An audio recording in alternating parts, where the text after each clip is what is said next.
ಪಾಯಸಗಳಲ್ಲಿ ತುಂಬ ವೆರೈಟಿಗಳಿವೆ, ಆದರೆ ತುಂಬ ಸುಲಭವಾಗಿ ಮಾಡುವ ಪಾಯಸ ಅಂದರೆ ಅಕ್ಕಿ ಪಾಯಸ. ಇವತ್ತು ನಾನು ಬೆಂಗಾಲಿ ಸ್ಟೈಲಲ್ಲಿ ಅಕ್ಕಿ ಪಾಯಸ ಮಾಡ್ತಾ ಇದ್ದೀನಿ. ಇಲ್ಲಿ ನಾನು ದಾವತ್ ರವರ ಗೋವಿಂದ ಭೋಗ್ ರೈಸನ್ನು ಯೂಸ್ ಮಾಡ್ತಾ ಇದ್ದೀನಿ.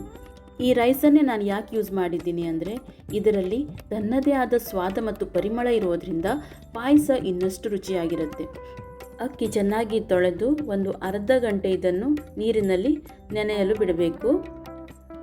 ಒಂದು ಕಡಾಯಿಯಲ್ಲಿ ತುಪ್ಪವನ್ನು ಬಿಸಿ ಮಾಡಿಕೊಂಡು ಅದಕ್ಕೆ ಡ್ರೈ ಫ್ರೂಟ್ಗಳನ್ನು ಹಾಕಿ ಚೆನ್ನಾಗಿ ಹುರ್ಕೊಂಡು ತೆಗೆದಿಟ್ಕೊಳ್ಬೇಕು. ಅದೇ ಕಡಾಯಿಯಲ್ಲಿ ನೆನೆಸಿಟ್ಟ ಅಕ್ಕಿಯನ್ನು ಹಾಕಿ 2-3 ನಿಮಿಷ ಹುರಿದುಕೊಳ್ಬೇಕು. ನಂತರ 1 ಲೀಟರ್ ಹಾಲನ್ನು ಸೇರಿಸ್ಕೊಂಡು ಸಿಹಿ ಎಷ್ಟು ಬೇಕೋ ಅಷ್ಟು ನೋಡಿಕೊಂಡು ನಿಮಗೆ ಸಕ್ಕರೆಯನ್ನು ಹಾಕ್ಕೋಬೇಕು.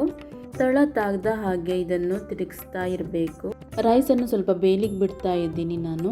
ಹಾಗೆ ಬೆಂದಾದಮೇಲೆ ರೈಸ್ ಇದಕ್ಕೆ ಹುರಿದಿಟ್ಟಿರುವಂತಹ ಡ್ರೈ ಫ್ರೂಟ್ಗಳನ್ನು ಹಾಕ್ಕೊಳ್ತಾ ಇದ್ದೀನಿ.